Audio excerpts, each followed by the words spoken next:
নমস্কার বন্ধুরা, জয় বাবা ভূতনাথ পৌঁছে যাব অমরনাথ এই নাম নিয়ে আপনাদের সামনে আরও একটা নতুন হসপিটালের হদিস নিয়ে এসেছি। আর এই হসপিটালটা হচ্ছে হাওড়া জেলার একদম শেষ প্রান্তে উলবেড়িয়ার শরৎচন্দ্র চট্টোপাধ্যায় মেডিকেল কলেজ। আর উলবেড়িয়ার শরৎচন্দ্র চট্টোপাধ্যায় মেডিকেল কলেজ আর এই হসপিটালটা উলবেড়িয়া স্টেশন থেকে মাত্র 2 মিনিট ডিস্টেন্স। আপনারা কিন্তু যারা উলবেড়িয়া বা হাওড়া জেলার দক্ষিণ প্রান্তে থাকে তারা কিন্তু এই শরৎচন্দ্র চট্টোপাধ্যায় মেডিকেল কলেজে গেলে একদিনে কিন্তু আপনারা পেয়ে যেতে পারেন কম্পালসারি হেলথ সার্টিফিকেট।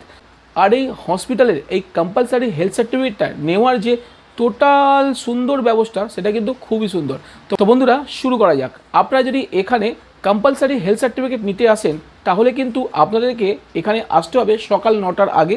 সাথে নিয়ে আসতে হবে ভোটার কার্ড এবং তার জেরক্স, আধার কার্ড এবং তার জেরক্স, কম্পালসারি হেলথ সার্টিফিকেটটা সম্পূর্ণ ফিল আপ করে এবং তার সাথে তার জেরক্সটাও নিয়ে আসবেন। প্রথমে যখন আপনারা এই হসপিটালে আসবেন তখন এই হসপিটালের পুরাতন বিল্ডিংয়ের গ্রাউন্ড ফ্লোরে ওপিডি টিকিট কাউন্টারের সামনে যাবেন আর আপনারা বলবেন শ্রী অমরনাথ যাত্রা 2024-এর কম্পালসারি হেলথ সার্টিফিকেটটা নিতে এসেছি। ওনারা কিন্তু 2 টাকার বিনিময়ে আপনাকে একটা টিকিট দেবে। আর যারা এই লম্বা লাইন দিতে চান না তাদের জন্য একটা উপায় আছে, সেটা হচ্ছে ওয়েস্ট বেঙ্গল গভর্নমেন্টের হেলথ ডিপার্টমেন্টে যে ওপিডি বুকিং করার সিস্টেম আছে সেই সিস্টেম থেকেও কিন্তু আপনারা কিন্তু এখানে বুকিং করতে পারেন। আর কোন সাইট থেকে আপনারা বুকিং করবেন সেই সাইটটা আমি আমার স্ক্রিনে দিয়ে দেবো। তো বন্ধুরা শুরু করা যাক। যদি আপনারা অনলাইন কিংবা অফলাইন এই দুটো মাধ্যমেই টিকিট যদি সংগ্রহ করে থাকেন, যদি অফলাইনে টিকিট করেন তাহলে আপনাকে একটা হার্ড কপি দিয়ে দেবে টিকিটের, আর যদি অনলাইনে টিকিট করেন তাহলে আপনাদেরকে কিন্তু প্রিন্ট আউট বার করতে হবে আর সেই প্রিন্ট আউটটা নিয়ে আসতে হবে হসপিটাল। এবারে আপনাকে ওই যে টিকিটটা আছে ওই টিকিটের প্রিন্ট আউটটা নিয়ে আপনাকে সোজা চলে যেতে হবে নতুন বিল্ডিংয়ের 11 নম্বর রুমের সামনে, যেটা গ্রাউন্ড ফ্লোরে অবস্থিত। সেখানে যে কম্পাউন্ডার বসে থাকে উনি কিন্তু আপনার টিকিটের যে রেজিস্ট্রেশন নাম্বারটা আছে সেই রেজিস্ট্রেশন নাম্বারটা তার রেজিস্টারে কিন্তু লিখবে আর তারপরেই কিন্তু উনি লিখে দেবেন কোন কোন ওপিডি ডাক্তারের সঙ্গে এখান থেকে আপনাকে কনসাল্ট করতে হবে। মূলত এখানে যে সকল ওপিডি ডাক্তারদের সঙ্গে আপনাকে কনসাল্ট করতে হবে এই ডিপার্টমেন্টের নাম আমি আমার স্ক্রিনের মধ্যে শো করে দিয়েছি, আপনারা কিন্তু দেখে নিতে পারেন। মোটামুটি এখানে 7টা ওপিডি ডিপার্টমেন্ট থেকে আপনাকে সম্মতি নিতে হবে, মহিলাদের জন্য একটি বেশি, সেটা হচ্ছে গাইনো। তো যাই হোক, টিকিটটা নিলেন, টিকিটটার মধ্যে যখন ওই কম্পাউন্ডার লিখে দিল তখন আপনারা ওই টিকিটটা নিয়ে সোজা চলে যাবেন সেই নতুন বিল্ডিংয়ের ফার্স্ট ফ্লোরে। আর নতুন বিল্ডিংয়ের ফার্স্ট ফ্লোরে কিন্তু সমস্ত ওপিডি ডাক্তাররা বসে। এখানে আপনারা একই ফ্লোরেই পেয়ে যাবেন সমস্ত ওপিডি ডাক্তারকে আর সমস্ত ওপিডি ডাক্তারের সম্মতি পেয়ে যাবেন। তখন আপনাকে করতে কী হবে, তখন আপনাকে করতে হবে ওই যে টিকিটটা যার মধ্যে সমস্ত ডাক্তার ওকে করে দিচ্ছে সেই টিকিটটার একটা জেরক্স করবেন।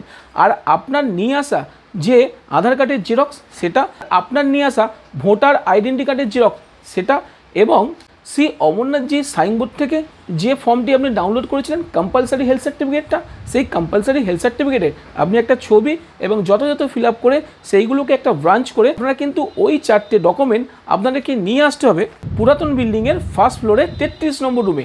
আর সেখানে কিন্তু ওই হসপিটালের সুপার বসেন। আপনারা কিন্তু একটা কথা মাথায় রাখবেন, যদি আপনারা সকাল 9টার আগে যান, টিকিটটা যদি অনলাইনে করে নিয়ে যান আর দিনের শুরুতেই কিন্তু আপনারা যদি ওই সমস্ত 7টা কিংবা 8টা ওপিডি ডাক্তারের কনসাল্ট নিয়ে নেন আর তারা যদি সম্মতি করে দেন তো মোটামুটি এই প্রসেসটা করতে আপনার প্রায় 12টা থেকে 12:30 বেজে যাবে। আর এই 12টা থেকে 12:30-র মধ্যে যখন আপনি ওই সমস্ত 4টি ডকুমেন্ট নিয়ে চলে আসবেন পুরাতন বিল্ডিংয়ের 33 নম্বর রুমে সুপারের ঘরের সামনে, সেখানে কিন্তু আপনি জমা দিয়ে দেবেন। সব বন্ধুদের উদ্দেশ্যে বলছি, আপনারা যদি ওখানে যান আর সমস্ত ডাক্তারদের সই সাবত করে যখন জমা দেবেন, জমা দেওয়ার সময় হচ্ছে 12টা থেকে 2টোতে, আর 2টো থেকে 4টের মধ্যে সুপার সাইন করে স্ট্যাম্প মেরে দেবে আপনার এই কম্পালসারি হেলথ সার্টিফিকেটটা। পুরা আমার মনে হলো হাওড়া জেলার দক্ষিণ প্রান্তে এই হসপিটালে কিন্তু একদিনে যে কম্পালসারি হেলথ সার্টিফিকেটটা আপনারা করতে পারবেন এটা কিন্তু আপনাদের জন্য খুব ভালো জিনিস। তো বন্ধুরা যারা ওই অঞ্চলের আশেপাশে থাকেন তাদের জন্য এই হসপিটালটা খুব গুরুত্বপূর্ণ। তো বন্ধুরা এখনও যারা কম্পালসারি হেলথ সার্টিফিকেট করে উঠতে পারেননি আর তারা যদি হাওড়া জেলার দক্ষিণ প্রান্তে থাকে অবশ্যই আপনারা কিন্তু যোগাযোগ করতে পারেন উলবেড়িয়া হসপিটালে। আপনারা কিন্তু এখানে একদিনে কম্পালসারি হেলথ সার্টিফিকেট পেয়ে যাবেন আর তারপরে রেজিস্ট্রেশন, তো কোনো অসুবিধা নেই, বাবার কাছে পৌঁছানোর একদম সহজ সিঁড়ি। তো বন্ধুরা আর এই হাওড়া জেলার দক্ষিণ প্রান্তে উলবেড়িয়াতে অবস্থিত শরৎচন্দ্র চট্টোপাধ্যায় মেডিকেল কলেজের এই রকম যে একদিনে কম্পালসারি হেলথ সার্টিফিকেটটা পাওয়া যায় এর কিন্তু খবরটা আমাকে দিয়েছে আমার এক সাবস্ক্রাইবার বন্ধুর নাম হচ্ছে সৌম্যদীপ সরকার। উনি আমার একটা ভিডিওতে কমেন্ট করে আপনি কিন্তু এই উলবেড়িয়ার শরৎচন্দ্র চট্টোপাধ্যায় মেডিকেল কলেজ সম্বন্ধে আপনি একটি ভিডিও করুন, আর আমি আপনাকে সাহায্য করব। তো সেই মতন আমি ওনার সঙ্গে যোগাযোগ করি, উনি কিন্তু সমস্ত তথ্যটা আমাকে দিয়েছে। আর এই উলবেড়িয়া শরৎচন্দ্র চট্টোপাধ্যায় হসপিটালের সুপারের ঘরের সামনে নোটিশটি টাঙানো আছে, সেই নোটিশটির একটা ছবি আমি আমার স্ক্রিনের মধ্যে শো করছি।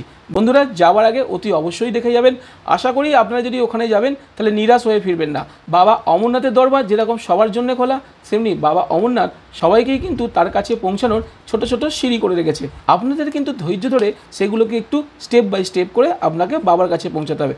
তো বন্ধুরা, যাওয়ার আগে আরও একবার জয় বাবা ভূতনাথ, পৌঁছে যাব অমরনাথ। জয় বাবা ভূতনাথ, পৌঁছে যাব অমরনাথ। নমস্কার, ভালো থাকবেন। ভিডিওটি যদি ভালো লেগে থাকে অবশ্যই উলবেড়িয়া বন্ধুদের উদ্দেশ্যেই বলছি, আপনারা কিন্তু এই ভিডিওটি আপনাদের আত্মীয় স্বজন, প্রতিবেশী ও বন্ধুবান্ধবের মধ্যে ছড়িয়ে দেবেন। যদি ওনাদের মধ্যে কেউ একজন আমাদের এই ভিডিও দেখে অমরনাথ যাওয়ার পরিকল্পনা করে তাহলে আমরা কিন্তু ধন্য হয়ে যাব, আর আপনিও কিন্তু বাবা অমরনাথের সেবার একটা সুযোগ পাবেন। তো বন্ধুরা, নমস্কার, আপনারা ভালো থাকবেন।